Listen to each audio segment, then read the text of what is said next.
Selamat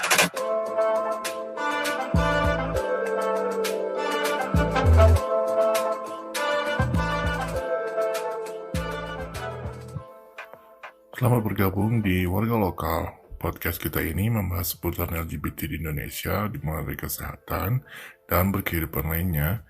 Gabung juga bersama kita setiap 2 minggu sekali dengan topik yang berbeda-beda. Buat yang dengar dari YouTube, jangan lupa subscribe dan klik icon loncengnya. Kita juga menerima donation via Ko-fi. Dan untuk lebih lanjut, silakan lihat bagian deskripsi.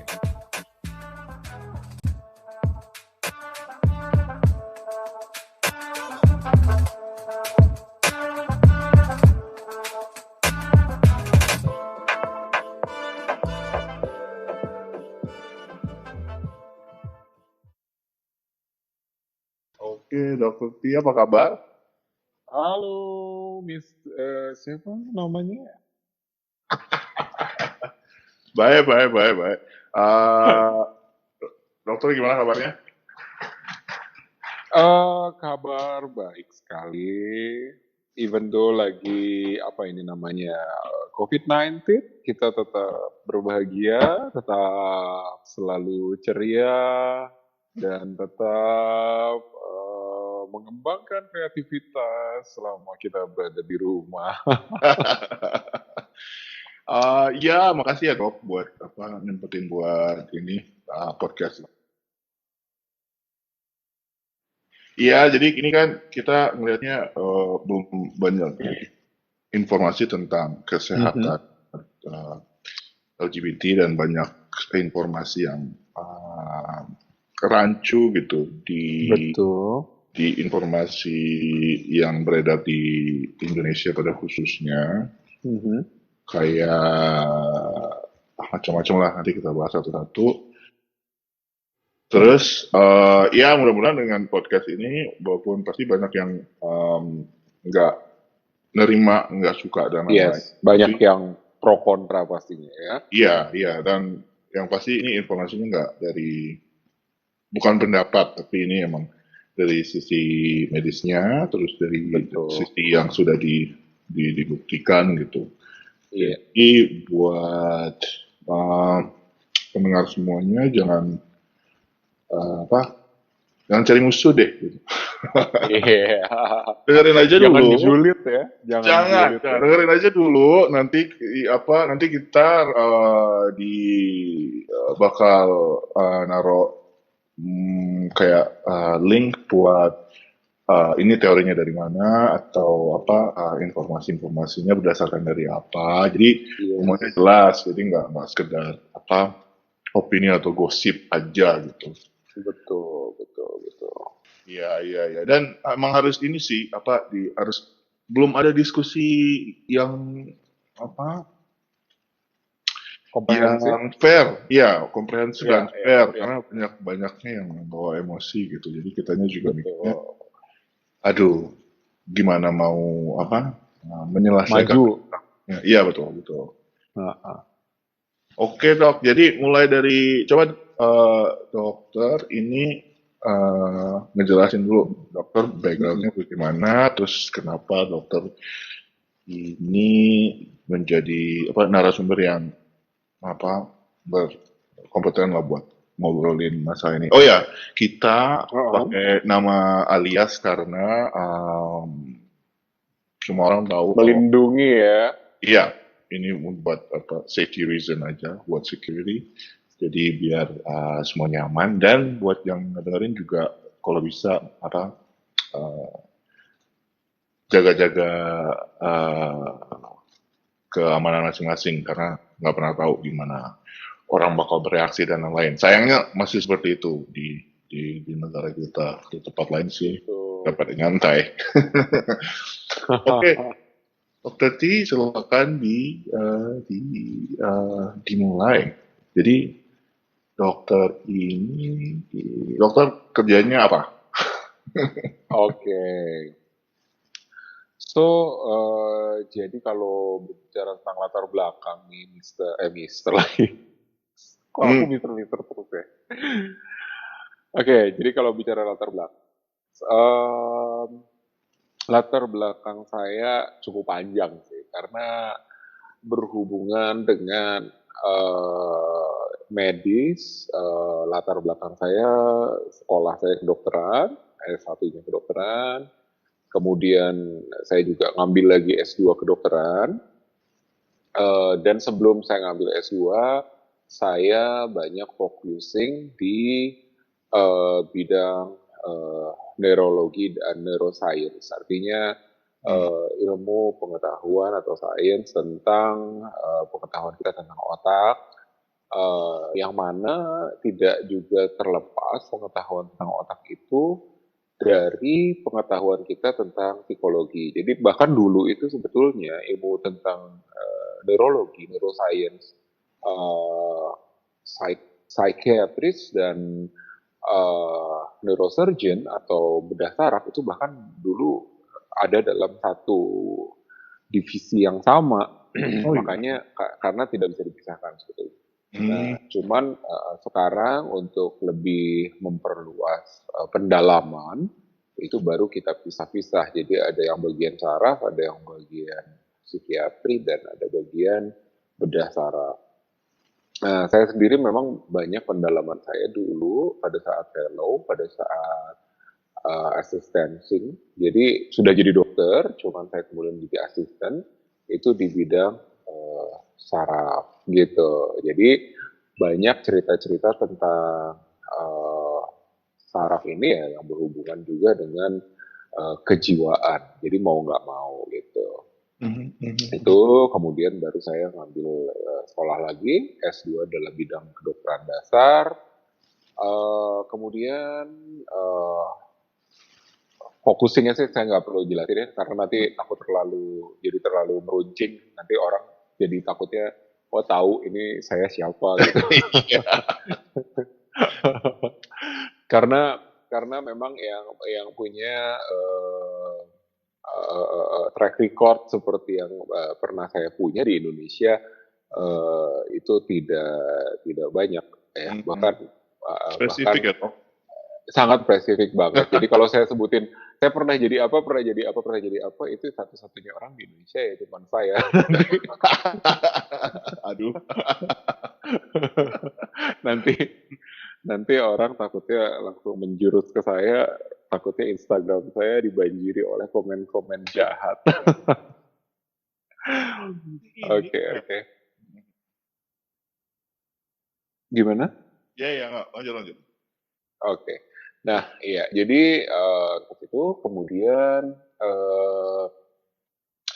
terakhir saya juga akhir-akhir ini juga saya banyak recent study, saya banyak dalam bidang ilmu, walaupun saya bukan spesialis kulit, eh, tapi banyak sekali recent study saya dalam bidang penyakit menular seksual yang ditularkan dari laki-laki ke sesama laki-laki, dan itu menarik. Kenapa menarik? Because nanti kita cerita lebih panjang lah ya tentang Ya, kita ada penyakit menular segmennya seksual tuh. ya, ada segmennya ya. Ya. Gitu. Jadi basically sih sebetulnya gini, being a doctor yang kadang-kadang dilupakan oleh para dokter, dan juga selalu saya bilang ke murid-murid saya, karena saya juga pengajar, jadi saya sering kali bilang ke mahasiswa saya bilang satu hal yang sering kali dilupakan oleh seorang dokter adalah bahwa dokter sering kali memikirkan tentang penyakit tapi tidak memikirkan tentang manusia yang mengalami sakitnya. Jadi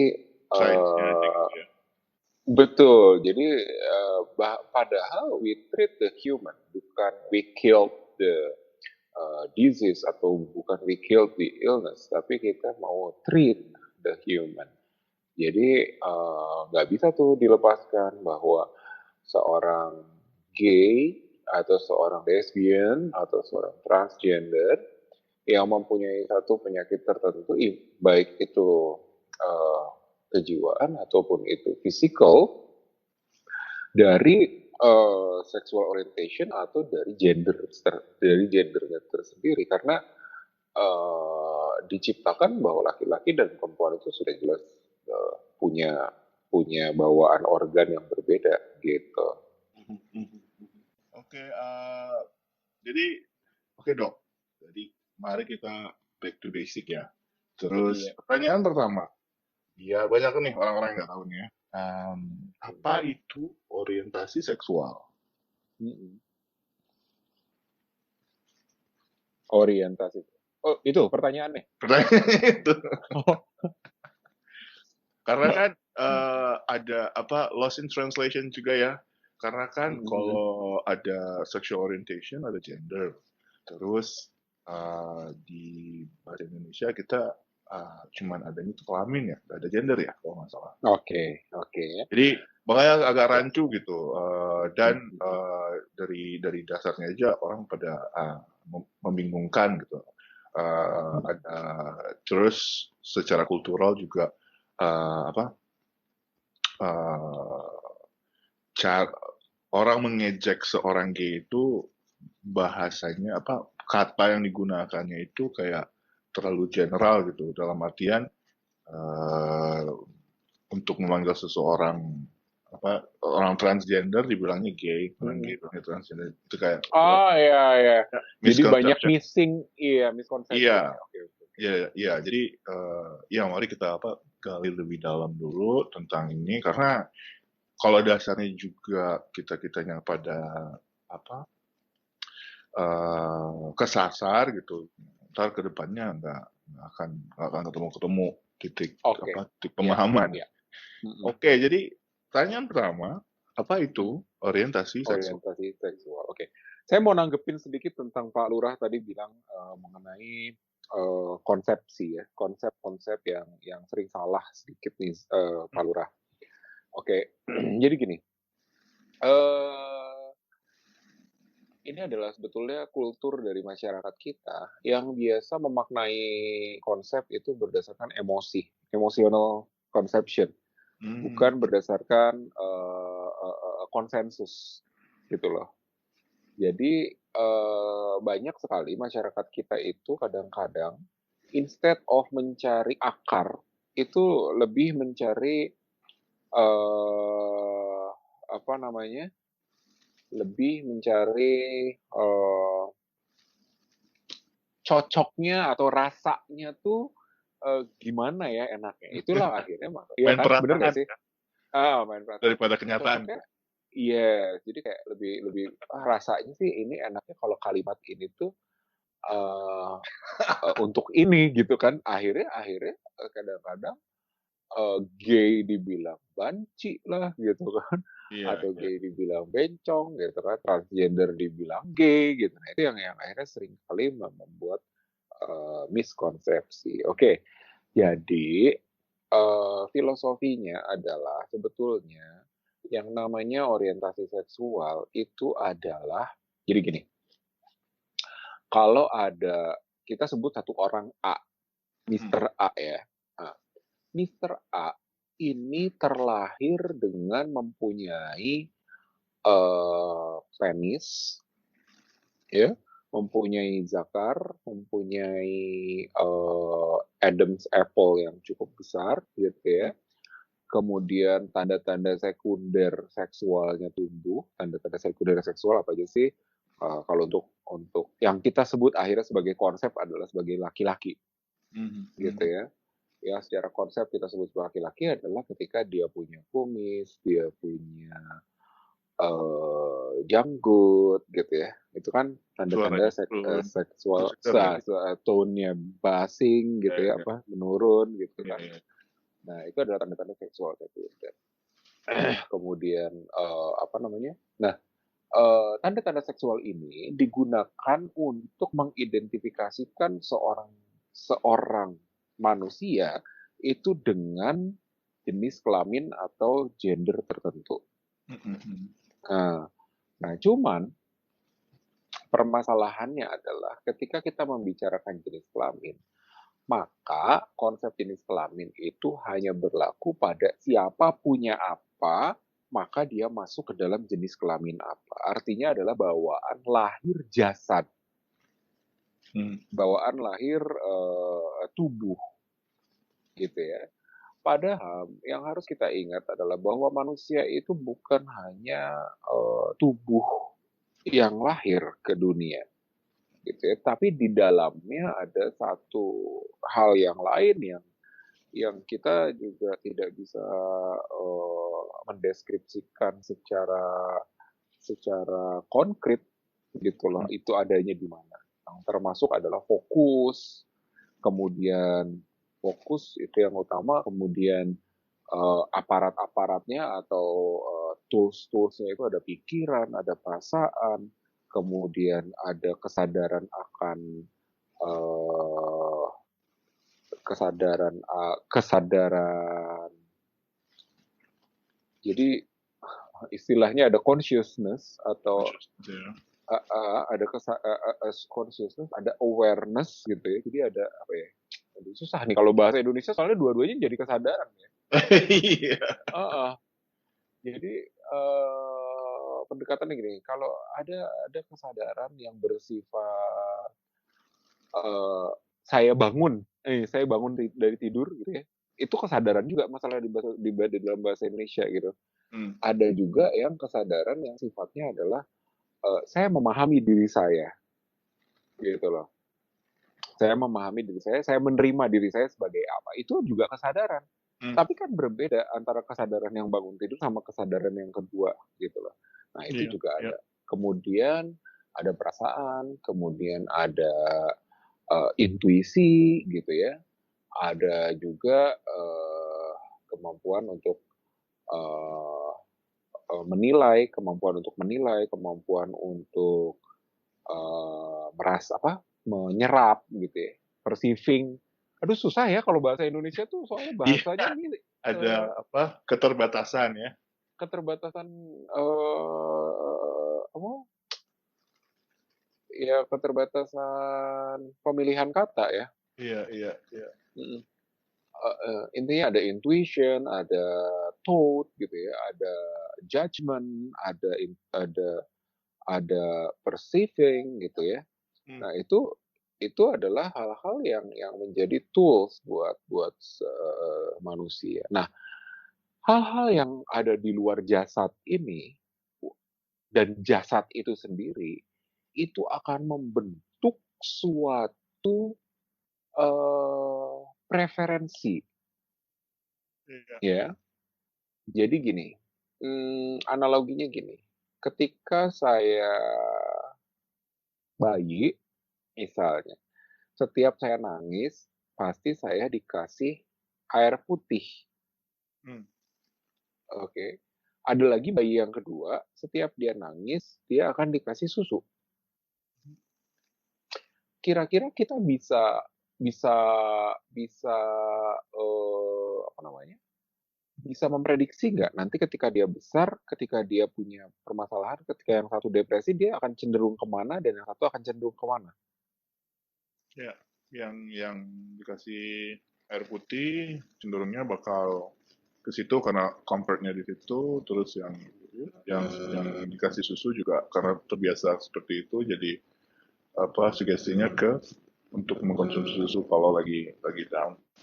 Iya. Nah, itu adalah variabel-variabel yang terkadang kita masukkan.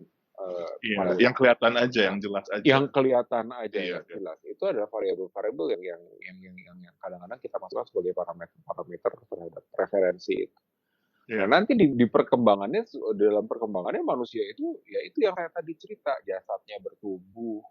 Ketika tadinya dia pada saat bayi memang selalu dikasih air, kita akan memprediksi, ibunya sudah memprediksi bahwa oh ya mudah-mudahan supaya gedenya dia nggak gemuk. Jadi setiap dia punya depresi, yang dia cari adalah air minum instead of makanan, gitu kan. Nah, tapi kita harus ingat bahwa manusia itu ada proses kognitif, gitu ya, ada proses berkembang. Nah, pada satu waktu misalnya, akhirnya dia minum terus.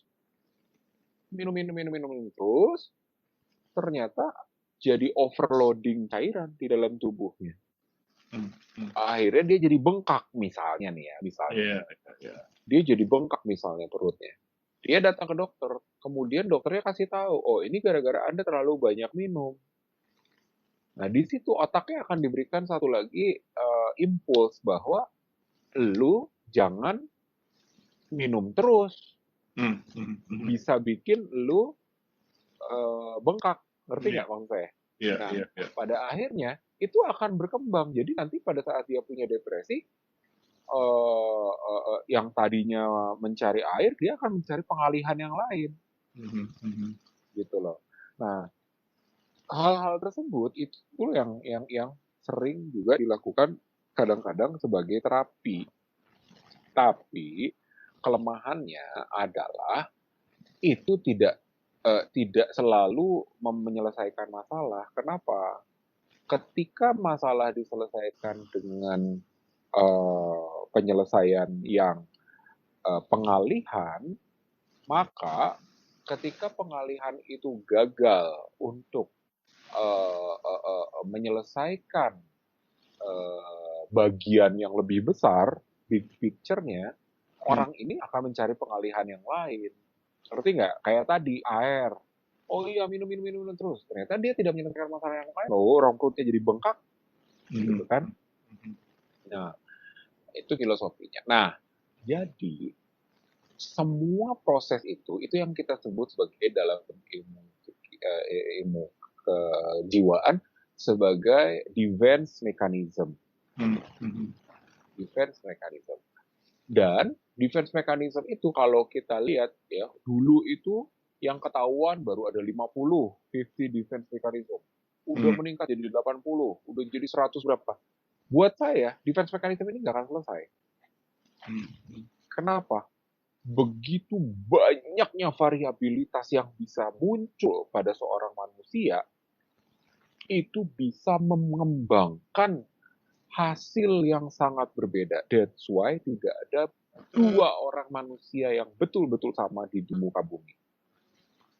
Tidak pernah mungkin ada dua manusia. So artinya kalau sekarang saya ditanya, Dok, bisa nggak sih kita stereotyping manusia? Ya, secara garis besarnya mungkin kita bisa. Orang-orang dengan kecenderungan stereotyping ini, dia akan melakukan kerjaan seperti ini, dia akan punya responsibilitas yang seperti ini. Nah, sekedar itunya saja mungkin bisa. Tapi, ketika kalau ditanya, apakah mungkin pasti akan hasilnya begini, sehingga orang ini pasti begitu, itu tidak bisa. Jadi ada berapa banyak variabilitas kecenderungan manusia, sebanyak jumlah manusia yang ada di muka bumi. Itu adalah variabilitas manusia. Jadi sangat personal, ya.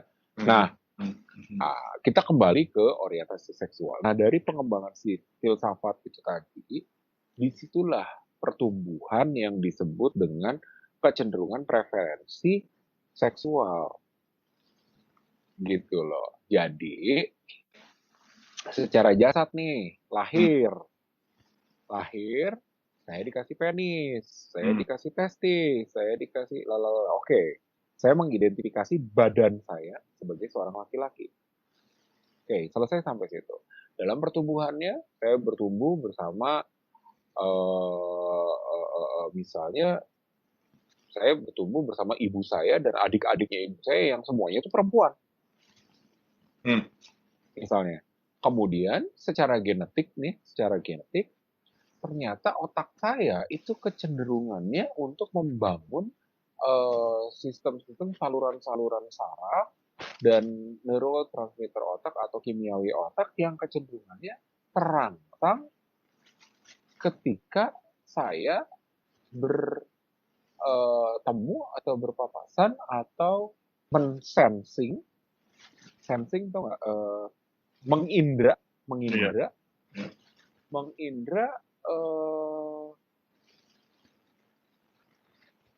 manusia lain yang jenisnya sama saya. Nah, jadi, kadang-kadang kesalahan yang sering terjadi adalah kadang-kadang orang berpikir, kesalahannya adalah karena dia dididik selama bertahun-tahun itu bersama perempuan-perempuan terus. Gitu loh, semua sama perempuan terus. Maka efeknya adalah dia berpikir jadi seperti perempuan. Kalau gitu berarti orang ini bisa kita obatin dong. Kita rubah komunitasnya menjadi komunitas yang laki-laki semua. Ya belum tentu begitu. Kenapa?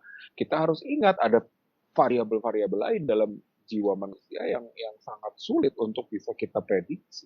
Ya, termasuk salah satunya yang saya cari cerita, mungkin memang apa namanya, jalur-jalur sarafnya, kemudian kimiawi-kimiawi otaknya sudah terlanjur mengkombinasikan kesenangan itu sebagai dengan melihat atau bersama dengan laki-laki yang lain, jenis yang sama gitu loh.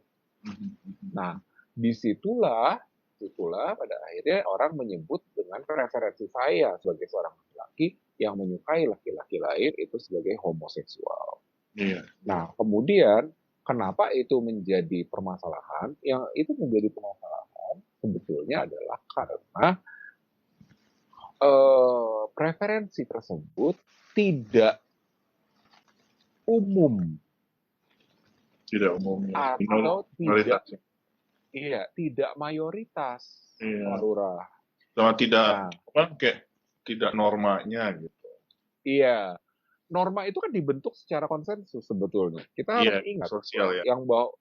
bahwa norma itu dibentuk dari sekumpulan orang yang bersama-sama meyakini atau menyatakan hal-hal tertentu. Itu kan pembentukan norma, pembentukan hukum itu sebetulnya sama seperti itu gitu. Iya, kayak pakai Sekelompok. tangan kanan lebih baik dengan tangan kiri. Betul. Pasti Semua itu. orang yang menyatakan bahwa hal yang sama itu dia. Nah, makanya pada keadaan di Indonesia sendiri misalnya, kita bisa melihat bahwa sebetulnya kebiasaan kenapa sih di ban gitu ya, atau di apa sih, di dam tuh, dihujat gitu loh, dihujat. Kenapa Ya, dihujat. karena konsensus yang berlaku di masyarakat kita adalah pertama konsensus yang berkaitan dengan agama mayoritas penduduk. Saya nggak bilang bahwa agama bersifat menyerang ya, tapi pemahaman terhadap konteksnya itu kebanyakan orang berpikir dengan hal yang sama. Artinya adalah if you're gay, then you are stay in hell, gitu kan? Iya. Nah, kemudian yang saya suka aneh juga dengan pola pikir dari orang kita adalah kadang-kadang gini, kalau Anda stay di neraka gitu ya, artinya Anda tidak layak hidup. Suka berpikir gitu nggak sih? Iya. Maksudnya suka melihat kecenderungan seperti itu nggak gitu? Kalau lu berbeda dari kita, artinya lu tidak sesuai dengan ajaran yang umum berlaku, lu tuh nggak layak untuk ada di dunia gitu lah. Nah, itu yang memicu banyak sekali kecenderungan kekerasan, kecenderungan persekusi terhadap kelompok-kelompok yang tidak sama dengan kelompok mayoritas. Gitu. Dan di posisi itu juga ada orang-orang yang dalam tanda kutip mencari selamat, Pak Lurah. Mencari selamat adalah mungkin dia tidak secara hati nuraninya dia tidak setuju tuh dengan persekusi, dengan bully terhadap orang-orang lain. Tapi kalau dia tidak melakukan itu, maka dia akan dianggap sebagai tidak bagian dari yang besar. Iya. Ada orang-orang yang ketakutan dengan hal itu, akhirnya dengan terpaksa ya udah deh saya melakukan hal tersebut gitu. Jadi itu adalah sosial social culture yang berlaku. Nah, jadi preferensi seksual itu seperti itu. Nah, kemudian derivatnya atau turunannya itu juga jadi banyak banget, Pak Lurah. Saya laki-laki yang suka laki-laki. Saya posisinya di mana? Menjadi yang reseptif atau menjadi yang apa sih? Top itu disebutnya apa sih? Kalau yang bottom kan reseptif ya. Insertif. Iya kan? Di formulir kan gitu tuh kalau betul. Reseptif atau insertif. Ya. Karena kita kalau dari medis yang ngelihatnya cuma masalah lu mendonorkan lu mendonorkan cairan atau menerima cairan gitu aja. Kalau iya kan? Kalau di medis cuma ngelihatnya seperti itu. Padahal di kenyataannya itu menjadi banyak sekali derivat. Laki-laki yang suka laki-laki, satu dia pertama jadi top atau jadi bottom, jadi insertif atau jadi reseptif. Mhm. Oke. Oke, saya mendefinisikan atau mengidentifikasikan misalnya saya seorang top. Hmm. Nanti ada lagi top yang doyannya anal, Hmm. top yang cuman doyannya cuddling, Iya. top yang doyannya cuman petting. Mhm. Ada lagi top-top tertentu yang malah kalau misalkan insert, mau penetrasi malah nggak bisa bangun. Mhm. Mhm. Mhm. Ya kan kenapa? Oh, karena ternyata dia cuman sampai tahap itu. Atau misalkan setiap mau insert dia keluar duluan. Mhm. Kenapa? Nah, itu ternyata ada kisah-kisah tersebut. Ada juga orang yang senangnya saya nggak suka dengan sentuhan langsung. Saya cuma senang kalau ada orang lain main di depan saya. Mhm. Mhm. Tapi harus laki-laki dengan laki-laki. Nah, Mhm. ini yang kadang-kadang masyarakat tidak paham. Mhm. Mhm. Pokoknya akhirnya yang tidak sama dengan mayoritas itu dianggap sebagai sesuatu yang menyimpang. Iya, Ya pekat. nggak? Pekat. Penyakit masyarakat. Itu dia. Pokoknya sebagai penyakit masyarakat. Nah, itu yang kadang-kadang adalah yang suka saya sesalkan.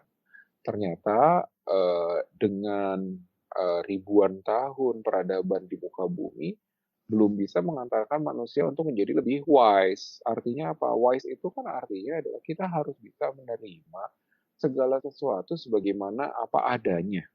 Hmm. Ya enggak? Apa adanya artinya ya realitanya adalah seperti itu. Iya.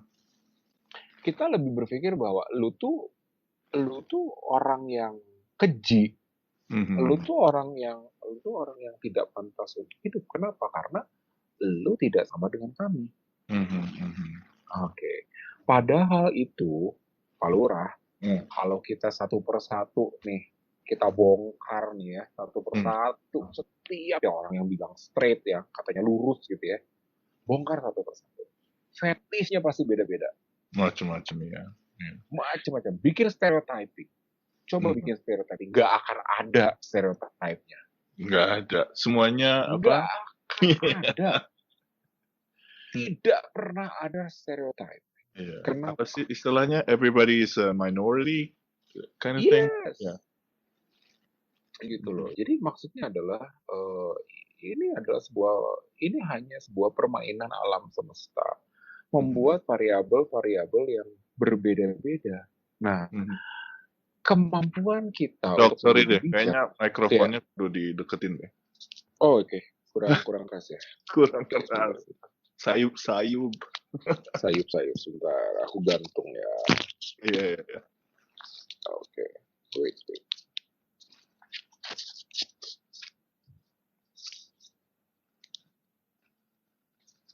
Segini? Oh iya. Jelas. Oke. Nah, jadi apa sih sebetulnya kebijaksanaan itu atau wise atau wisdom itu adalah ketika kita bisa menerima segala sesuatunya dengan ya begitulah apa adanya. Karena apa? Karena permainan alam semesta itu tidak pernah membentuk satu stereotyping. Mhm. Mhm.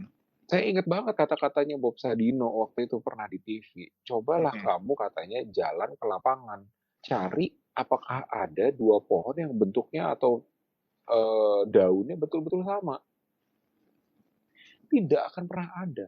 Mhm. Begitu pula manusia. Artinya apa? Artinya sudah saatnya manusia-manusia dimanapun, bukan hanya di Indonesia, aku pikir juga kayaknya di luar negeri juga masih banyak yang fobia-fobia terhadap sesuatu yang berbeda dengan mayoritas gitu kan. Pastinya ya. Itu dia. Jadi artinya adalah, ayo, yuk kita coba lihat dengan lebih teliti, dengan lebih jelas bahwa dunia ini tidak sekedar hitam dan putih. Antara hitam dan putih itu ada gradasi warna yang luar biasa banyak. Nah, itu tadi saya baru ceritain satu tuh. Baru Mhm. jadi top, baru jadi bottom, baru jadi preferensi. Satu, itulah yang namanya orientasi seksual. Oke? Kebayang ya, jadi gender adalah bagaimana kita memaknai diri kita, mengidentifikasi diri kita sebagai siapa, sebagai apa. Dan gender ini juga phenotyping-nya atau Subdivisi subdivisinya gitu ya. Em, ada ratusan dua ratusan lebih. nggak bisa saya bilang ratusan, Pak Lurah. Saya harus bilang bahwa gender itu ya sesuai juga dengan jumlah manusia yang ada di muka bumi. Benar sih ya, nggak ada satu yang benar-benar fit. Heeh. Yes, kita membentuk stereotyping hanya karena berdasarkan sifat-sifat yang mirip, Betul. ya nggak? Contoh, gender itu begini, uniknya ya. Jadi itulah makanya kita harus banyak membuka wawasan, ya, banyak berbicara dengan orang tanpa judgement. Itu yang paling penting. Iya, ada resapi terus apa dipikirkan Dipersih ya. saja Iya. gitu loh. Jadi ketika saya tuh banyak sekali bertemu dengan orang. Bahkan saya kadang-kadang udah beberapa kali sengaja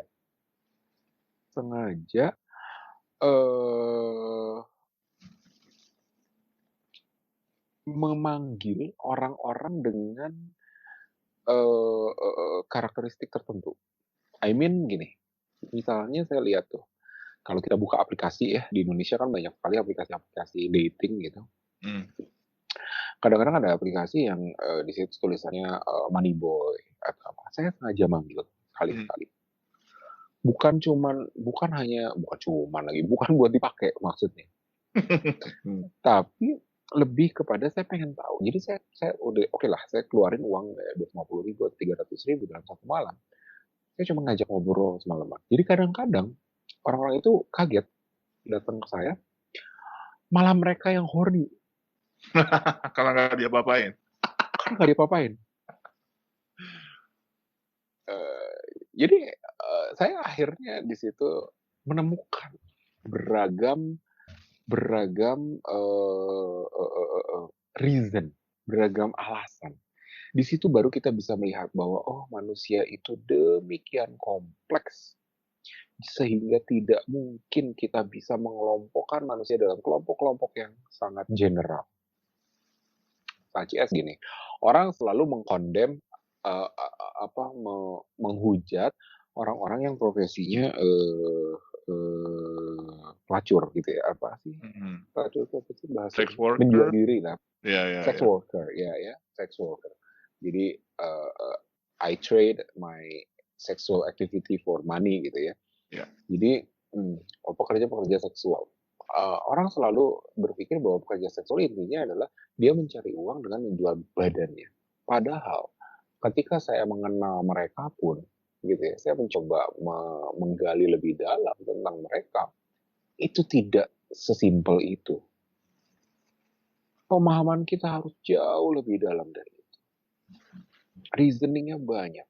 Bahkan saya bertemu dengan orang-orang yang ternyata dia mengambil profesi itu bukan karena uangnya.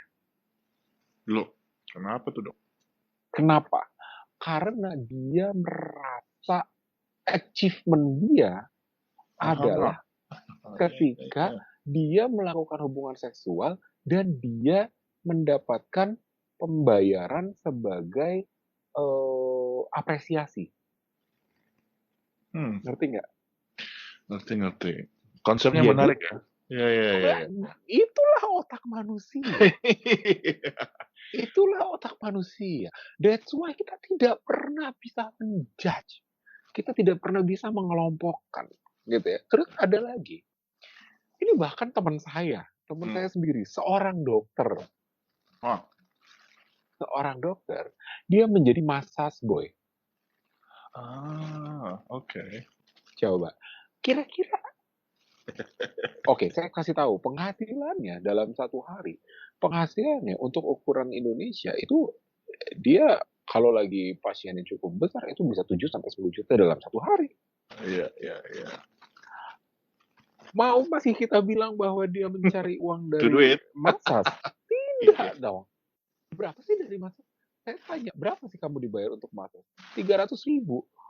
Apa harinya 300.000 dibandingkan dengan 7 sampai 10 juta yang dia hasilkan dalam satu hari.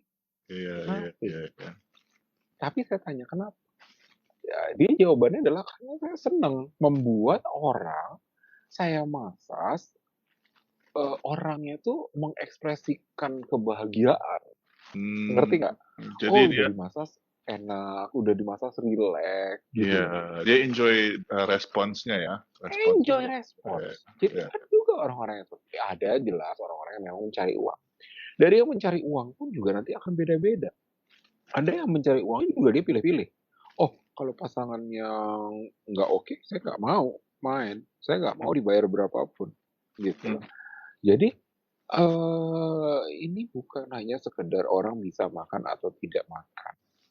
Karena banyak juga orang yang sudah bisa makan, mungkin orang mencibir ya, maksudnya kayak, oh, lalu cuman biar bisa beli istilahnya, biar bisa beli tas LV atau dompet LV, ya, lu gadai-gadai diri gitu lah iya, istilahnya iya. seperti itu. Mau enaknya aja. Yes, lah, pokoknya yang gampang-gampang aja deh gitu intinya. Iya, iya. Gitu. Terus kita juga tidak bisa menyamaratakan kultur itu sangat berperan penting. Ya. Hmm, Jadi ketika saya pernah mendapatkan satu pasangan yang dia tidak secara sengaja berpartner untuk cari untung, sebenarnya nggak secara sengaja. Ah, Tapi, tapi dalam kulturnya dia menganggap bahwa pasangan karena dia bottom gitu, ya, jadi pasangan yang top ini harus membiayai hidup dia. Jadi dia memasukkan oh, oke. konsep pernikahan tradisional masyarakat Indonesia ke dalam konsep pacarannya laki-laki dan laki-laki. Apa heteronormatif ya? Ya, Padahal kan, heteronormatif. Padahal kan kalau kalau orang lain akan berpikir bahwa ya lu laki-laki dan gue laki-laki. Tidak ada yang salah satu yang lebih lebih harus membiayai yang lain gitu. Nah, jadi kultur itu tidak bisa disalahkan juga karena memang dalam belief-nya dia, dalam kepercayaan dia ya bentuknya bentuk dari kontrak kontrak kontrak apa kan pacaran itu kan kontrak kan sebetulnya apa iya. kesepakatan antara dua orang gitu kan, dua orang atau lebih loh sebenarnya bisa lebih gitu kan. Eh, itu kontrak antara dua orang mengakibatkan bahwa yang satu mempunyai kewajiban-kewajiban tertentu yang menurut dia nih harus dibayarkan terhadap yang punya hak gitu. Hmm, Nah itu makanya saya bilang bahwa sebetulnya pada akhirnya itu menjadi hal yang sangat diffuse, sangat diverse gitu loh. Ya, jadi diversity of Unity. sexual preferences itu sangat unik. Jadi Iya. kalau ditanya sexual preferences atau orientasi seksual itu ada berapa banyak? Ada sejumlah manusia yang hidup di muka bumi. Mhm, mhm. Buat gampangnya gimana sih, Dok? Jadi kan ada, Mm, kalau dalam bahasa Inggris ada sex, ada, mm-mm. orientasi, Gender, ya gender, and ada apa, sexual sexual orientation. orientation. Oke. Iya, untuk apa, konsep mendasarnya yang biar kita-kita yang nggak apa, yang nggak berkecimpung di dunia medis ataupun yang benar-benar nggak tahu Mhm. bahwa, oh, ada gender atau apa, itu gimana ya cara Oke. Nah, ngelihatnya gitu?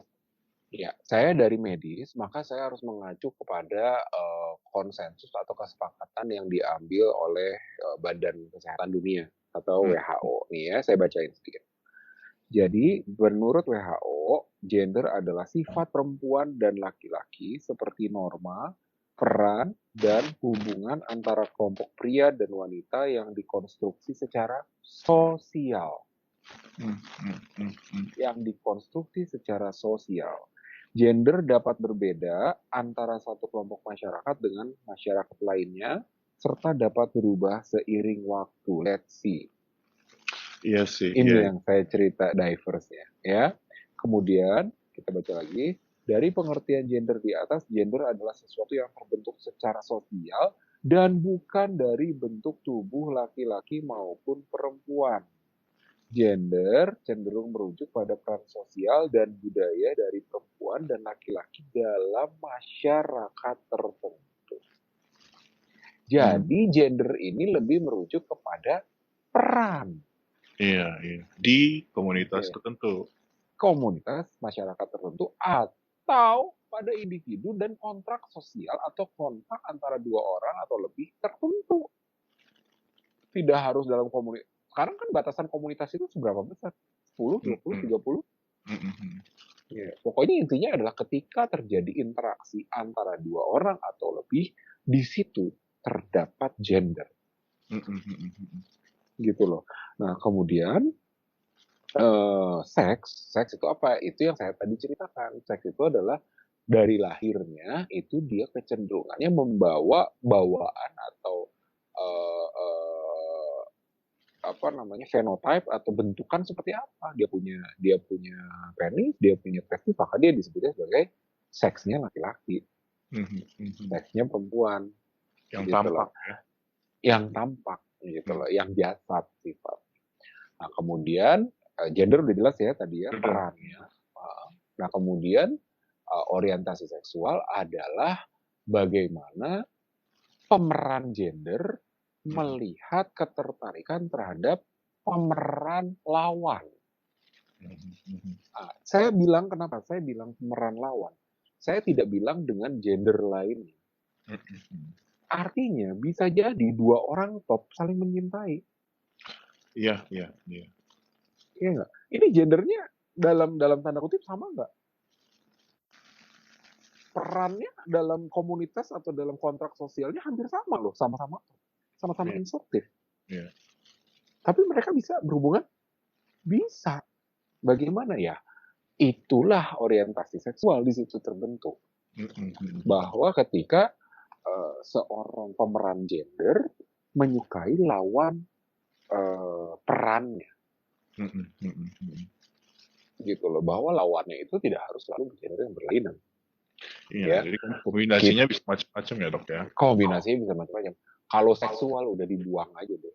Dulu konsepnya selalu seksual yang berlawanan gitu loh. Peran seksual artinya kalau laki-laki dia harus sama perempuan, kalau perempuan dia harus sama laki-laki. Terus bagaimana yang transgender? Oh, tidak ada itu, yang namanya transgender adalah kutukan Tuhan. Iya. Gitu kan? Iya, konsepnya. Konsepnya kan dulu kan seperti itu. Kalau Iya, sekarang kan kita harus mau nggak mau digampangin. Nah, kalau sekarang kan kita harus mau menerima bahwa ada yang laki-laki, ada laki-laki, ada peran gender laki-laki. Ada peran gender laki-laki yang menyukai laki-laki sebagai laki-laki. Ada laki-laki yang menyukai peran gender laki-laki sebagai perempuan. Ya, makanya ada laki-laki yang menyukai lawan seksual, lawan gendernya itu laki-laki lagi, tapi laki-laki yang jadi lawan gendernya harus transgender. Iya. Ngerti nggak? Iya. Di klinik tempat saya kerja ada tuh salah satu staffnya, dia itu trans women, trans man. Jadi perpindahan dari wanita ke pria. Terus suaminya juga trans man. Jadi ini 2 trans man yang nikah gitu. Nah, ada itu kan lucu kan? Lucu, gitu kan? iya. Lucu. Karena artinya adalah bisa juga seperti itu. Jadi maksudnya saya transgender. Karena saya transgender, saya merasa bahwa saya laki-laki. Misalnya perempuan gitu kan. Dia berubah jadi laki-laki. Maka saya merasa bahwa saya laki-laki. Maka saya harus menyukai seorang perempuan. Nah, ketemunya ketertarikan seksual ini terhadap perempuan yang laki-laki yang menganggap bahwa dia perempuan. Iya. Jadi akhirnya transgender ketemu transgender. Orang akan melihat itu sebagai apa? Orang akan melihat itu sebagai hetero. Iya. Bener nggak? Benar. Orang akan melihat hal itu sebagai straight. Padahal di dalamnya itu dua-duanya gendernya bertwist disgusting gitu loh. Iya. Nah, ini yang perlu disadari oleh kita semua bahwa setiap manusia itu dibentuk dengan cara yang berbeda, dilahirkan dengan Iya. bentuk yang berbeda, dengan segala bentuk pendidikan yang berbeda. So kita tidak bisa menyamaratakan bahwa seorang laki-laki harus suka sama perempuan. Dan berbeda itu Even tidak ilegal gitu. Berbeda. tidak ilegal, It's berbeda okay itu to be different. natural. Iya. Bukan hanya oke, kewajiban untuk Kewajiban. berbeda. Benar. Sebuah kewajiban manusia yang satu, makhluk yang satu, berbeda dari yang lain. Itu kewajiban. Karena itu sudah, kalau bahasa agamanya disebut sunatullah atau nature law gitu loh. Iya. Nggak ada makhluk yang dilahirkan sama, itu tidak ada. Itu adalah yang paling penting untuk kita pahami sebetulnya di situ, Pak Lurah. Terus gini, kalau ngomongin sexual orientation ya, ini misalnya nih kan, kapan kira-kira kita tahunya itu seksual orientasi kita, terus apakah ada umur tertentu, apakah dari langsung dari pubertas kita tahu bahwa oke, seksual orientasi kita ini, atau apakah seksual orientasi itu kemungkinan kayak ada fluiditasnya di mana kemudian berubah atau ada pergerakannya atau gimana? Itu gimana dong? Nah, ini makanya kembali kepada penjelasan kita tadi tentang gender, bahwa gender adalah peran. Ingat nggak? Bahwa gender adalah peran. Maka orientasi seksual adalah pengejawantahan. Pengejawantahan itu bahasa awam. Manifestasi atau perwujudan. Ya. Maka orientasi seksual adalah perwujudan dari bentukan gender. Artinya orientasi seksual itu dibentuk atau diklasifikasikan secara garis besar itu berdasarkan ketertarikan gender. Artinya ketika seseorang pemegang gender memikirkan atau membayangkan atau merasakan arousal, arousal itu apa sih? Rangsangan, hasrat, merasakan hasrat terhadap sebuah bayangan tertentu, di situ dia sudah terbentuk orientasi seksualnya. Ngerti nggak maksud saya? Contohnya gini, saya seorang laki-laki. Kompleks ya? Kompleks. Saya lahir sebagai seorang laki-laki. Ya.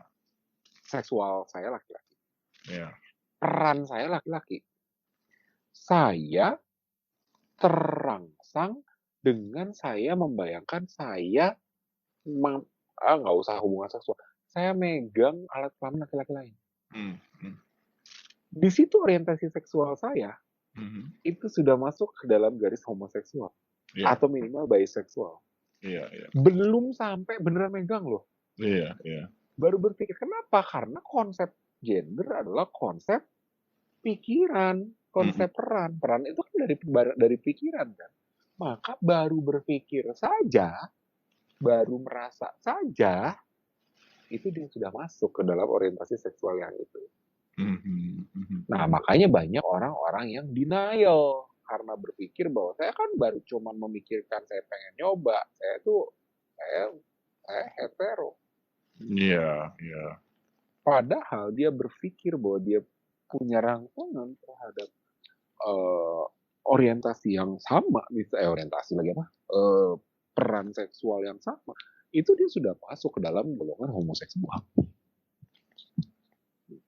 Dan itu ini ya istilahnya human gitu manusiawi.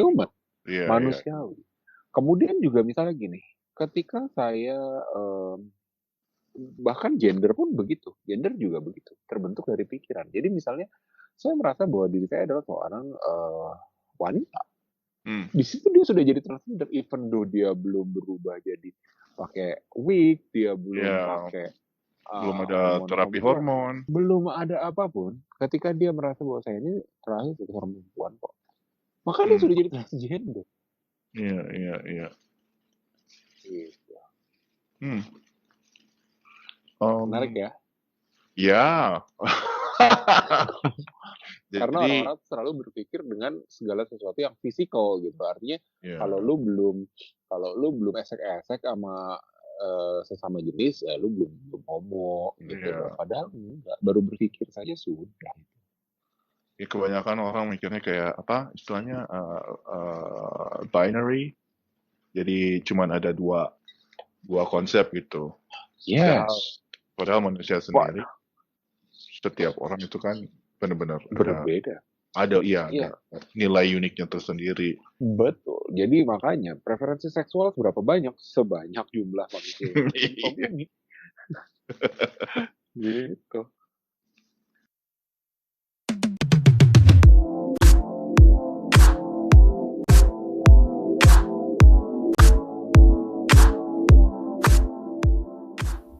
Segitu dulu, dan terima kasih sudah bergabung dengan kita, warga lokal. Jika teman-teman suka dengan acara kita ini dan ingin acara ini terus berlanjut, silakan klik subscribe buttonnya dan klik juga icon loncengnya. Nah, kita juga menerima donation via Ko-fi. Terima kasih.